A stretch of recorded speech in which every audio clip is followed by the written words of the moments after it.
I'm Emma. I'm 26, living in New York City, and I run my own business consultancy now, a firm I built from nothing but an empty apartment and a burning sense of injustice.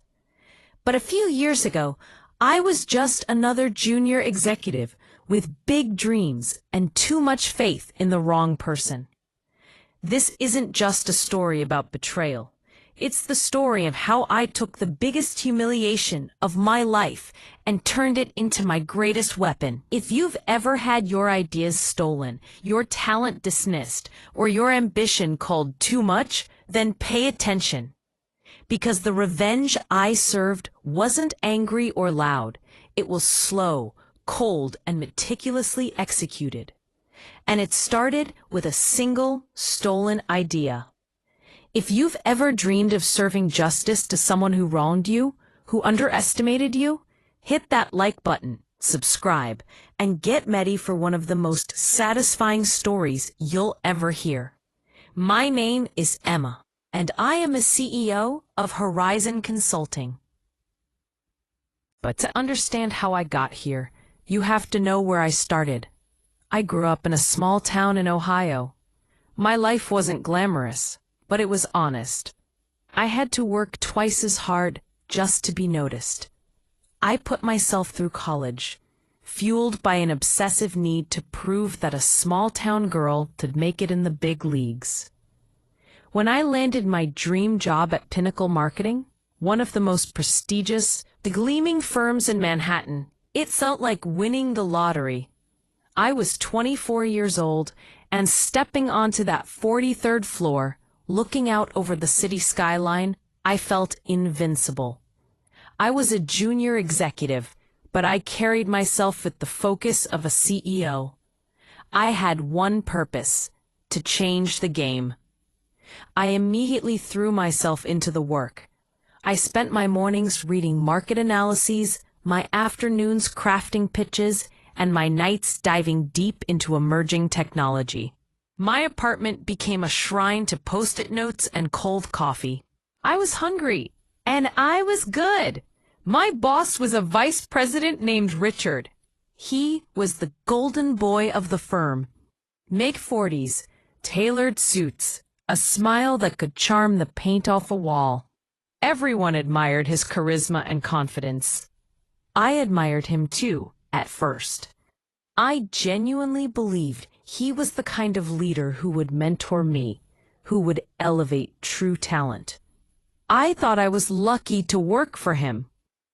That was my first and last big mistake. I spent 3 months on a single project. It wasn't just a marketing campaign. It was an ambitious, revolutionary concept that leveraged a nascent form of AI to personalize marketing in real time, predicting consumer behavior faster than anything on the market. It was complex, cutting edge, and it was entirely mine. My baby. I called it Project Chimera because it was a perfect hybrid of art and science. I poured every late-night thought, every complex equation, every ounce of my expertise into that pitch deck. The day I showed it to Richard, my hands were sweating. I remember the exact moment. We were in his large corner office. The sun was setting, turning the skyline gold. I laid out the deck, explaining the algorithms, the data models, the potential ROI. He didn't interrupt. He just leaned back in his leather chair, a slow, knowing smile spreading across his face. "Emma," he said, tapping the sleek cover, "this is significant." That one word made my heart swell. I thought, this is it, my big break. I told him I wanted to present it to the board next week. No, he chuckled, waving a dismissive hand. "You're not ready for that stage, Emma. The board needs a steady hand, the optics. They need to see leadership selling this. Let me polish this up. I'll present it. You can be in the room, of course. For experience." I felt a slight chill, but I trusted him. He was the VP. He knew the politics. I just wanted my idea to succeed.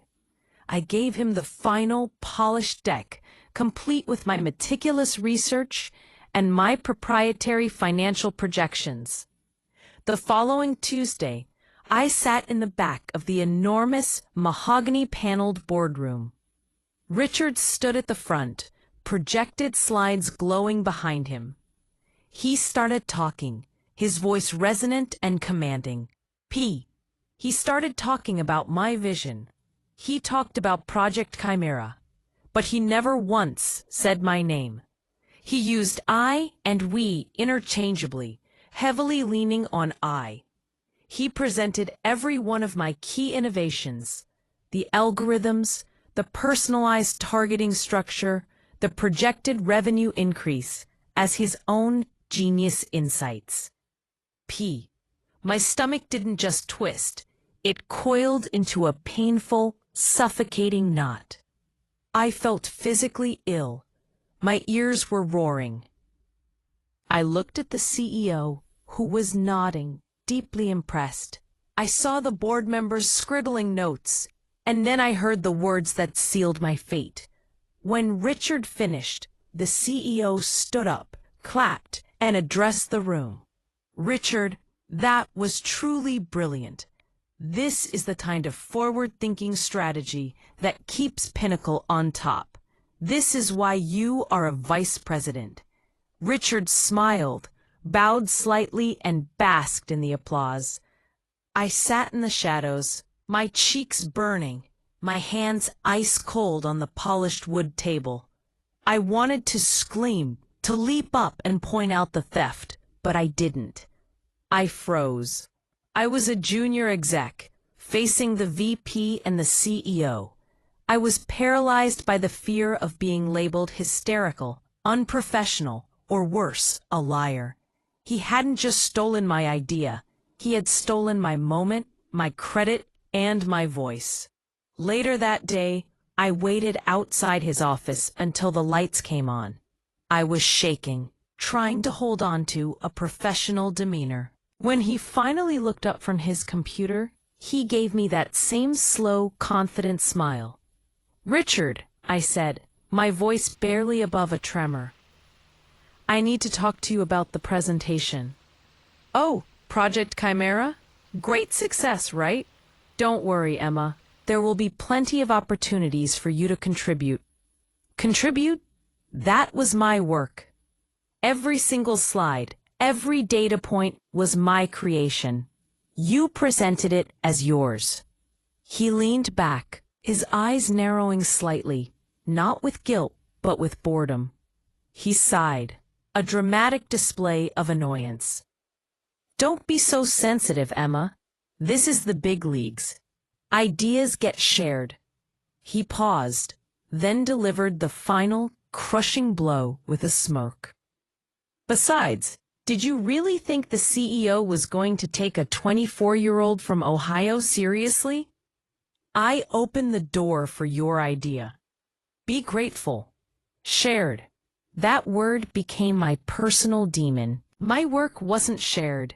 It was stolen, rebranded, and used as a tool to keep me small. I didn't get angry then. I got cold.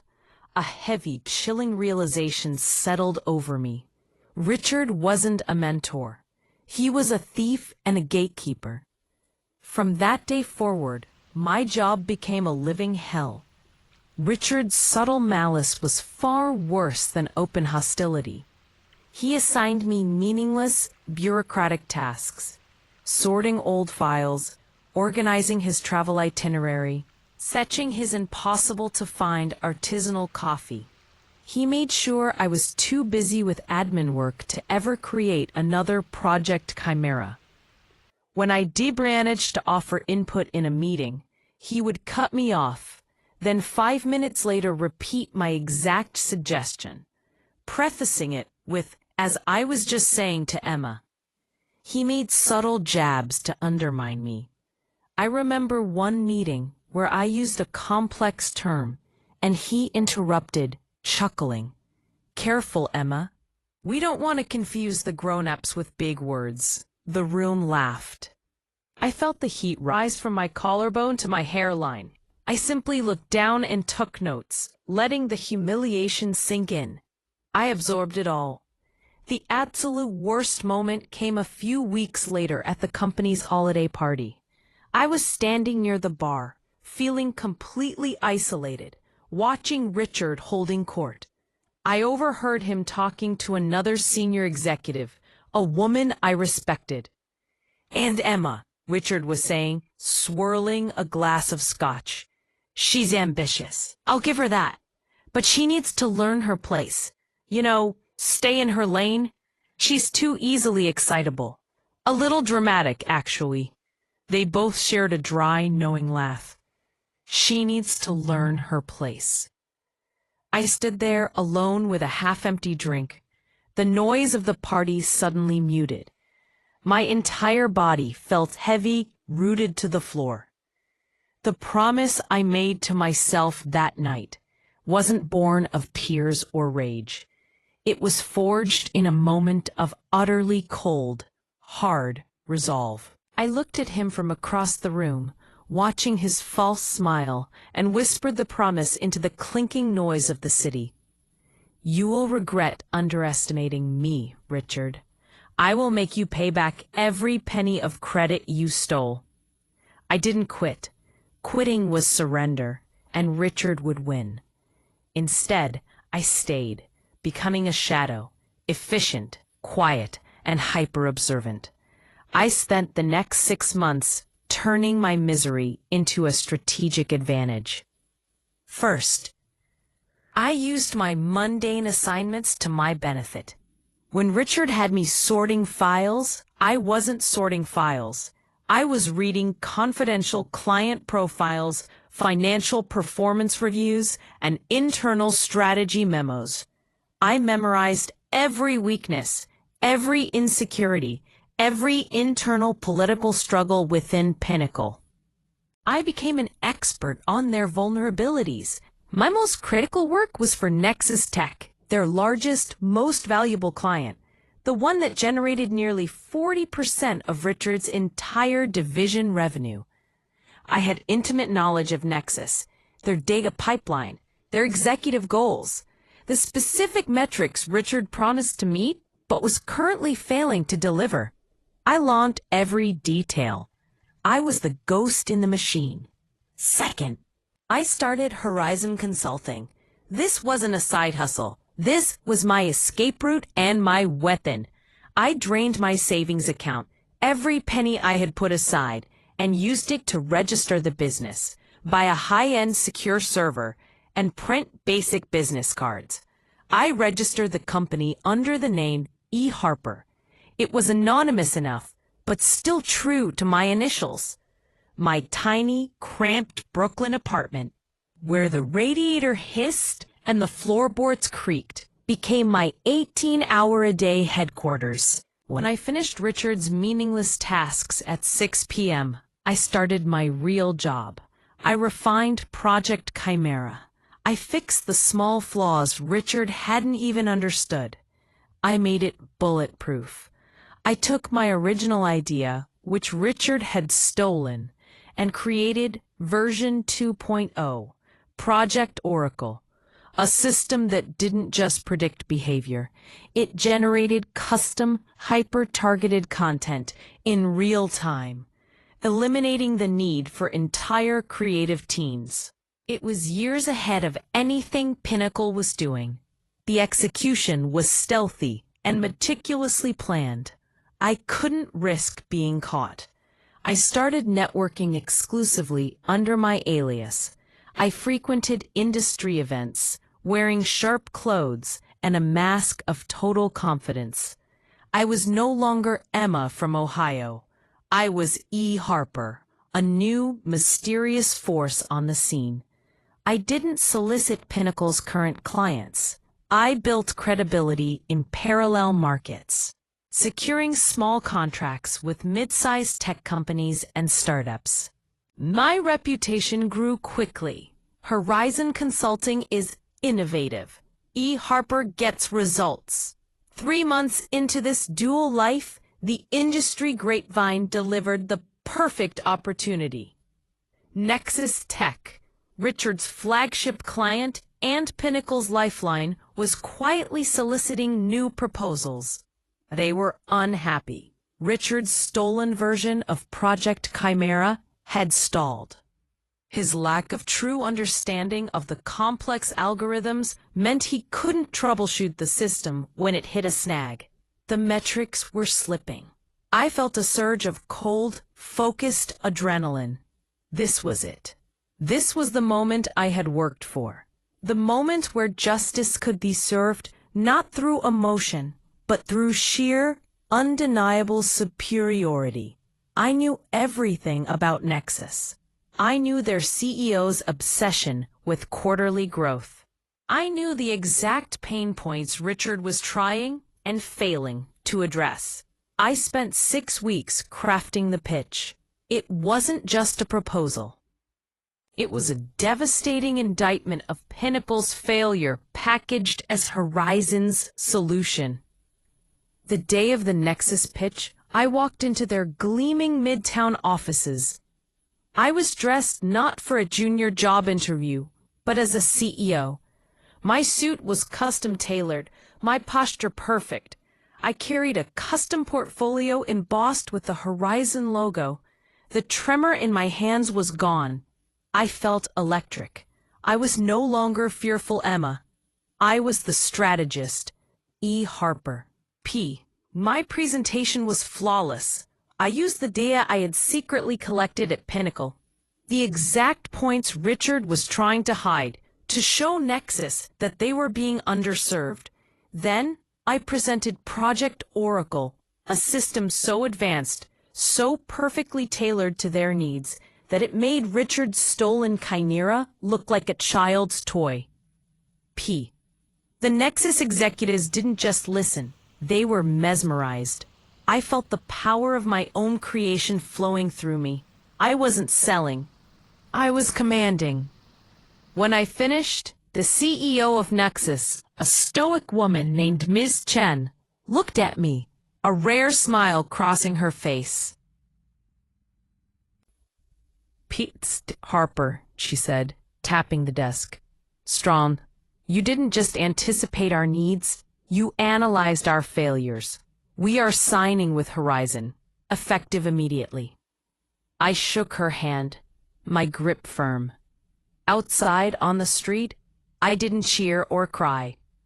I looked up at the Pinnacle Tower, Richard's tower, and felt a profound sense of calm, like a bomb had just been placed, and the countdown had begun. Just like that, Pinnacle lost its most valuable client. And Richard's reputation, which was built on the lie of Project Chimera, was officially in the crosshairs. The industry noticed immediately. Pinnacle's stock dipped slightly. Rumors began circulating. Richard was floundering. His brilliance was a fluke. He tried to brush it off, blaming Nexus's unstable leadership. But the truth was out there, tarried by the undeniable success of Horizon Consulting. A few weeks later, my phone rang. It was the CEO of Pinnacle. He didn't know he was talking to his former junior exec. He simply knew he was talking to E. Harper, the woman who had swooped in and stolen their biggest account. Pinnacle wanted to collaborate with Horizon to recover their lost market share. They were desperate. I let the CEO grovel for a few minutes, detailing their recent struggles. The loss of Nexus, the internal chaos Richard was trying to manage. I allowed myself a small, internal smile. "I'm happy to consider it," I said smoothly. "But I have one non-negotiable condition. The main point of contact for this collaboration must be Richard." The CEO hesitated. "But Miss Harper, Richard is, well, he's a bit sensitive about the Nexus loss." "Then perhaps this is the moment for him to demonstrate humility. If I am to save Pinnacle's assets, I need to know precisely where the internal failures occurred. and Richard is the source of that data. The CEO agreed. He had no choice. The day of the meeting, I walked into the very pinnacle boardroom where I had been humiliated. I wore a crimson dress, a color I used to be too timid to wear. I looked Richard's age, maybe older, in power. The room was quiet. The CEO and two other senior partners were there, and Richard. He stood up immaculate as ever, but there was a flicker of genuine stress behind his eyes. He didn't recognize me. My clothes, my confidence, the power I now radiated, it had completely transformed the dramatic junior exec he remembered. "Miss Harper," he said, extending his hand with a polite, practiced smile. "It's a pleasure to finally meet the person who managed to steal Nexus. Quite the coup." He meant it as a compliment, but it sounded like a sneer. I took his hand. His skin was warm and slightly clammy. I held his gaze, not letting go, until he registered the familiar shape of my eyes. I pulled my hand back slowly, deliberately. I didn't smile. "No, Richard," I said, my voice low and clear, filling the silence of the large room. "The pleasure is actually all mine. You might remember me as Emma, your former junior executive." The effect was instantaneous and staggering. Richard's face, usually so composed, went pale, a sickening, mottled white. His jaw actually went slack. He stammered, a pathetic, strangled sound coming from his throat. I don't, that's not possible. Emma left. You're Harper." I ignored him. I opened my portfolio, not with a flourish, but with cold certainty. I didn't use a presentation. I pulled out a single folder and slid it across the mahogany table toward the CEO. "Sir," I said, "I believe you are interested in the internal failures Richard mentioned. Here are the email threads, the timestamp server logs, and the original file creation metadata for Project Chimera, the successful Nexus pitch, which Richard presented as his own 2 years ago." I paused to let the CEO pick up the file. His expression darkened with every sentence he read, his eyes flicking from the proof in his hands to Richard's terrified face. Richard tried to talk his way out of it. He stammered about corporate policy, about sharing ideas for the greater good, about how I was unstable and lying for attention. He was flailing, a cornered animal. But the truth was undeniable, meticulously documented in black and white. Richard wasn't a brilliant strategist. He was a common thief.